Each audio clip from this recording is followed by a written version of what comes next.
I'm here in the Lake District, and it was here where the English poet William Wordsworth lived and was also inspired to write some of his most famous works of poetry.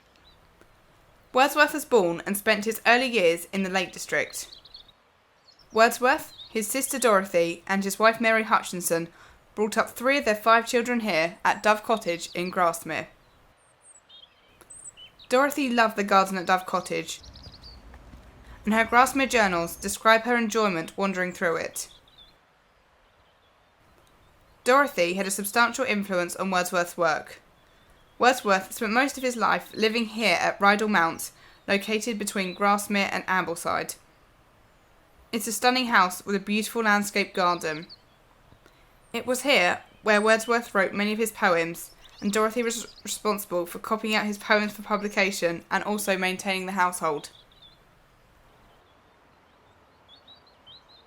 The location of Grasmere and the surrounding lakes provided inspiration for much of Wordsworth's poetry. Wordsworth writes fondly of Grasmere, stating, "Dear valley, having in thy face a smile, though peaceful, full of gladness. Thou art pleased with thy crags and woody steeps. Thy lake, its one green island, and its winding shores, the multitude of little rocky hills, thy church, and cottages of mountain stone, clustered like stars." Wordsworth's emphasis on the comfort he gains from being in nature is a recurring feature of Romantic poetry.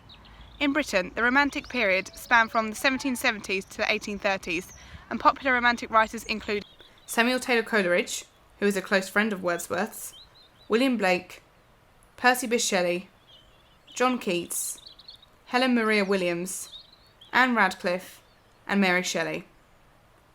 Writing from the Romantic period emphasised several key ideas, including the restorative power of the natural world, the importance of solitude in order to commune with nature, and the creative power of the imagination to help people rise above their troubles. However, Wordsworth was also concerned with asking, what should poetry be about? In his preface to Lyrical Ballads, his poetry collection he published with Coleridge, Wordsworth insisted that it was his aim to write poetry using everyday language, focusing on the incidents and situations from common life. Wordsworth's poetry focuses on rustic life, as he believed this would resonate with people. Whilst Lyrical Ballads was mocked for being trivial, the popularity of Wordsworth grew and grew throughout his lifetime, and he was awarded the title of Poet Laureate in 1843.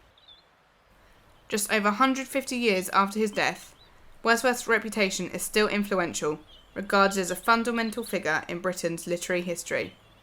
If you look at this stunning scenery, you can see how the landscape of the Lake District inspired Wordsworth to write the poems we love today.